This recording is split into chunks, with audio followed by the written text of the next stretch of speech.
সকালে গার্ডেনের গাছগুলোতে যখন জল দিতে গেছিলাম তার আগে একটা আলু সিদ্ধ বসিয়ে দিয়ে গেছিলাম। আজকে ব্রেকফাস্টে বানাবো আলুর পরোটা। আজকে আলুর পুরটা একটু অন্যরকমভাবে বানাবো, মানে ভেজে নিয়ে তারপরে পুরটা বানাবো। তো এই দেখো আমার পরোটাগুলো সেঁকে নেওয়া হয়েছে, আর সুন্দর সুন্দর ফুলেছিল, খেতেও দারুণ টেস্টি হয়েছিল। তো আমি ব্রেকফাস্ট সেরে নিয়েছি, 11:30 ঘুম থেকেই ওঠেনি।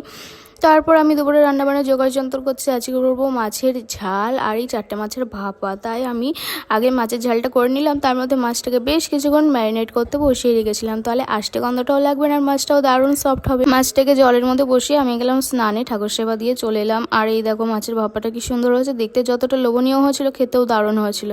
দুপুরে খাওয়া দাওয়ার সাথে রেস্ট নিয়ে সন্ধ্যাবেলায় সন্ধ্যা দিলাম। আর আজকে সন্ধ্যাবেলায় আর মুড়ি চানাচুর খেতে ভালো লাগছিল না, তাই মিও থেকে খাবার অর্ডার করা হয়েছিল এইগুলো। তো এগুলো দিয়ে সন্ধ্যার টিফিন করলাম। আজকের সন্ধ্যার টিফিনটা তো জমে গেল। আর এই ছিল আজকের মতো ব্লগ। কেমন লাগলো এই ব্লগটা? যদি ভালো লাগে অবশ্যই একটা লাইক দিও, চ্যানেলের নতুন হলে সাবস্ক্রাইব করো। Thanks for watching, by.